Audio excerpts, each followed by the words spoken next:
Bonjour à tous et bienvenue dans ce nouvel épisode de l'Entre de la lecture. Aujourd'hui, nous allons retourner dans la saga New Jedi Order avec le 13e livre de la série, à savoir Traitor. Et enfin, j'ai revisité les pages mythiques de Tolkien avec The Hobbit. On va voir ça tout de suite. C'est parti.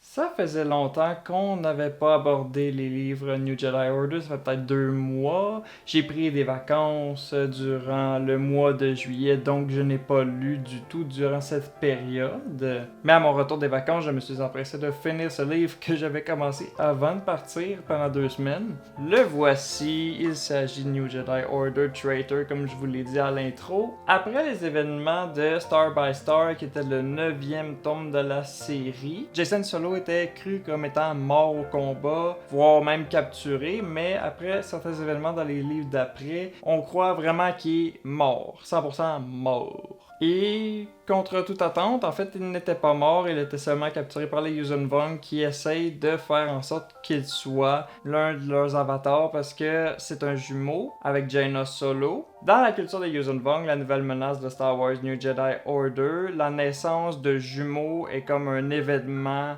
cataclysmique, un signe des dieux et les deux doivent s'affronter, doivent s'entretuer. C'est dans leur culture, faut pas juger les cultures des autres même si on n'y comprend rien. Et Jacen, en fait, il est en processus de devenir cet avatar-là. Avant de parler des points positifs et négatifs, l'auteur, c'est Matthew Stover, qui a écrit plusieurs livres Star Wars, dont la novélisation de Revenge of the Sith.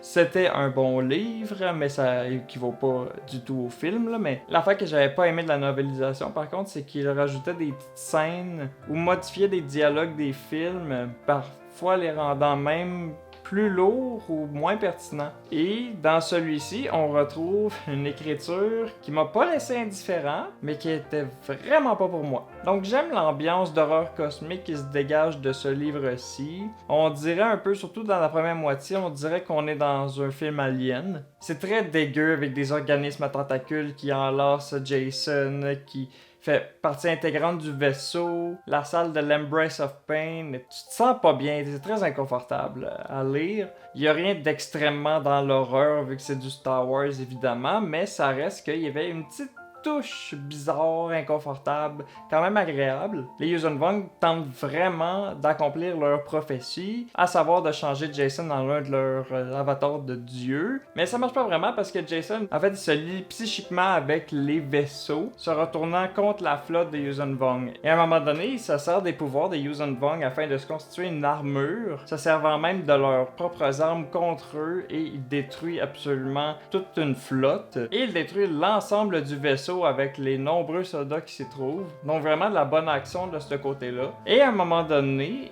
Jacen se promène avec Vergère, qui est comme une extraterrestre ex-Jedi qui est comme esclave des Yuuzhan Vong, qui a aidé Mara Jade dans le passé avec l'une de ses larmes qui l'a guéri d'une maladie qui allait la tuer. Et bien là, Vergère essaie d'aider Jacen comme elle peut en fait.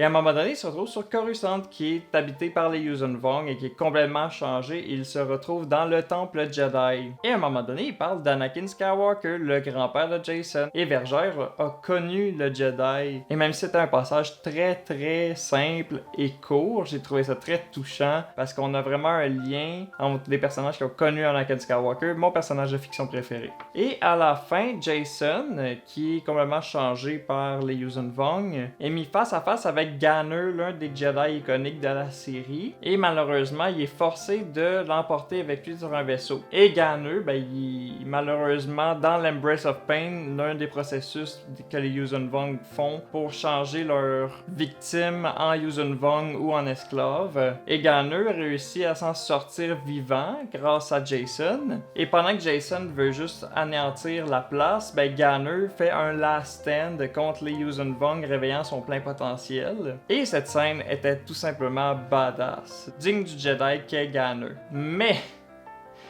Je pense que le style d'écriture de ce livre, c'est l'affaire qui m'a le moins accroché. Ça se veut tellement trop philosophique, puis je comprends parce que c'est Star Wars, mais à un moment donné, trop c'est trop, là. Ça commence par...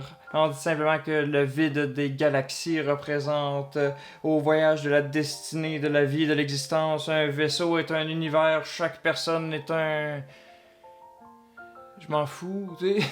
Puis ça a été même tout le long, ça avait été juste ça au début, puis en plus à la fin, on remet le même speech qu'au début dans les premières pages, dans ce genre-là. Et si ça avait été juste début-fin, j'aurais pas eu de problème, mais là c'est tout le temps comme ça, puis ça c'est sans compter les dialogues qui se veulent tellement branlette intellectuelle. Et ça arrive plusieurs fois que l'auteur fait juste dire une phrase pour qu'en plein milieu de la phrase, fait juste dire le contraire de ce qu'il a dit au début pour sonner philosophique cool. Mais il fait tellement de fois, ça fait juste comme show off. Genre, un moment donné, il fait la vie est la mort et la mort est la vie. Ou à la page 280, il dit la force est avec lui et il est une fois de plus devenu le danseur.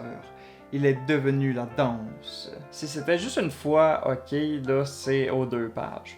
Au début, je sais que ça m'a vraiment gossé. Les mots Embrace of Pain, la cérémonie, étaient tellement prononcés trop de fois, c'était fatigant. Et même affaire pour Vergère, ses passages avec Jason sont tellement lourd parce que c'est tout le temps des échanges d'énigmes. T'as Jason qui comprend pas qu'est-ce que Vergère dit, mais là Vergère dit le contraire de qu'est-ce qu'elle a dit pour sonner philosophique. Puis là t'es comme avancez s'il vous plaît, ça fait 4 fois que vous le faites ce genre de situation là.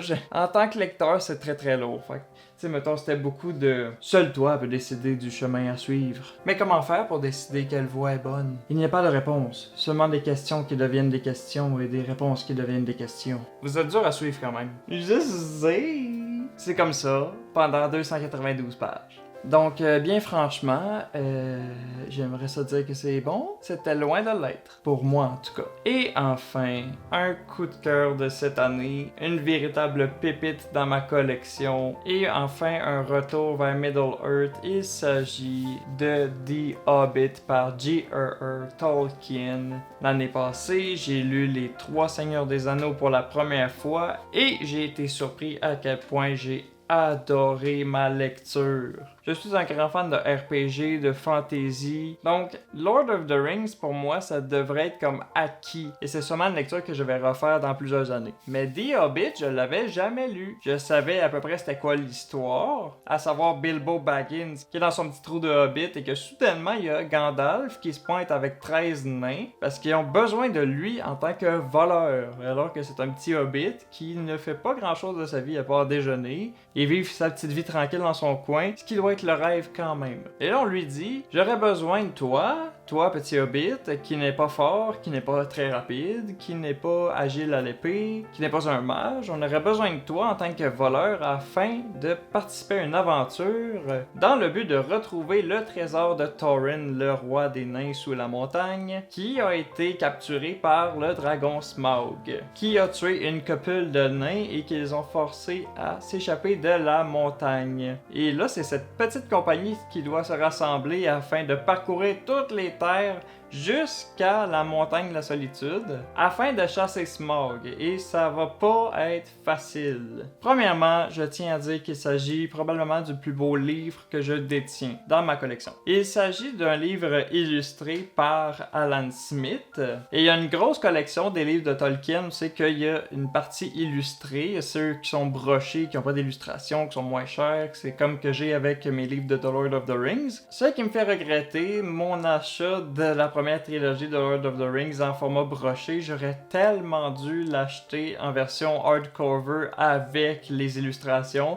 peut-être éventuellement plus tard, mais ça reste que c'était des bijoux. J'ai aussi le Silmarillion en version illustrée. Et j'adore tellement l'écriture de Tolkien. Il y en a beaucoup qui disent que c'est impersonnel, que ça prend trop de temps avant de démarrer. C'est trop détaillé. Moi, j'ai beaucoup aimé ça. Et c'est vrai que d'habitude, j'aime pas trop ça. Mais c'est que c'est tellement bien écrit, c'est tellement poétique. C'est vraiment un conteur.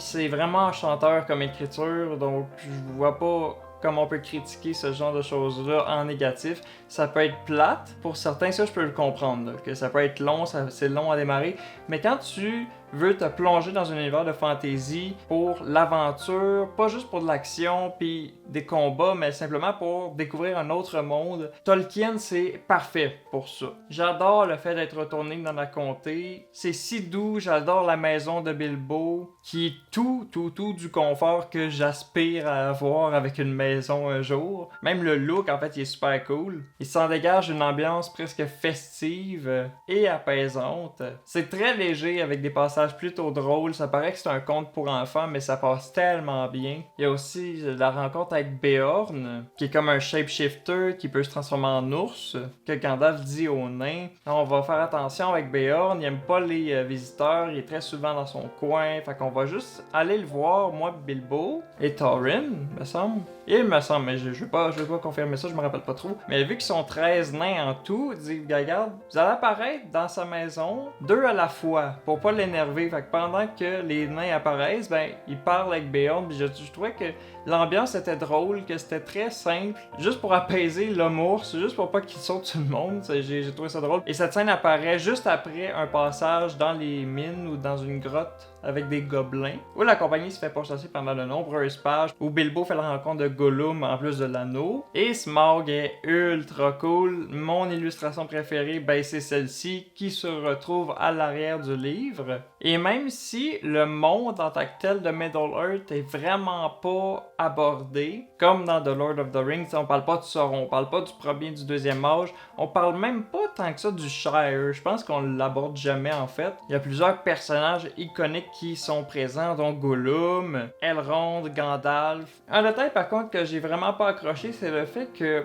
les nains se font capturer, je pense 4 ou 5 fois durant toute l'histoire. Ils sont zéro préparés à reprendre leur montagne, ils sont zéro préparés à combattre Smaug. Ils ont pas d'armure, pas d'armes, ils ont rien qui pourrait tuer un dragon ou réussir à contrer. On se dit pas ils ont une chance d'y arriver, non, zéro chance. Ils se font tout le temps capturer. Puis Bilbo, pendant tout le long, je me disais, mais il sert pas grand chose. T'sais, Gandalf insiste beaucoup sur oui, c'est un voleur, c'est lui qu'il vous faut, puis oui, à 2-3 reprises il aide, mais donc moyen en ce qui me concerne, mais sinon, c'est un détail parmi tant d'autres et c'est tellement rien comparé à tous les côtés positifs de ce livre-là. Et bon, je vais vous spoiler parce que c'est un livre de 1937 et qu'il y a eu 3 films là-dessus récemment. La manière que Smaug est mort, il apparaît à la page comme 218 sur 307 et il est mort à la page 250 quelques,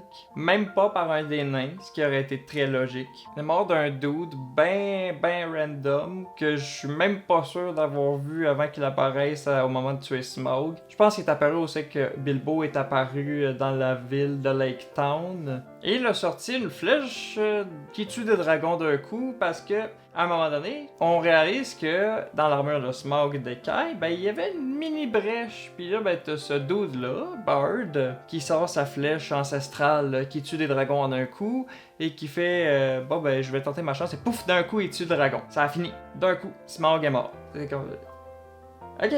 C'est dommage parce qu'il était vraiment cool en plus de parler, d'avoir une attitude suave mais menaçante, il était très fort, pitchait du feu par la gueule, il volait, ses battements d'ailes faisaient en sorte de sacrer les arbres à terre, tu sais, mais il meurt d'une flèche. Fait que... ouais. Mais sinon, une véritable pépite. Ok, là on est rendu au classement des 2 livres que j'ai lus durant le mois dernier. Et bien, sans surprise, à la 2e place se trouve New Jedi Order Traitor avec un D+. À la base, ça commençait quand même bien avec son ambiance à la Alien, un peu dégueu, mais ça s'est tellement dégradé avec les répétitions beaucoup trop philosophiques, avec la branlette intellectuelle de l'auteur. Moi, ça m'a pas accroché. Dans les commentaires sur Goodreads, il y en a beaucoup qui aiment beaucoup ça. J'ai été zéro réceptif à ce genre de choses. Là. En espérant que le 14e soit bon, à date dans la moyenne de la série, on est sur un C, donc c'est pas wow. En espérant que la prochaine lecture de cette série-là soit bonne, j'ai vraiment l'impression d'être quelqu'un qui est dans une relation toxique. Non mais je te jure qu'il va changer, ça va changer, mais ça va peut-être pas être wow. Mais c'est pas grave, j'apprécie quand même le fait de lire ça. Il me reste après ça 3 autres séries à lire. Des livres Legends of Star Wars, on lâche pas.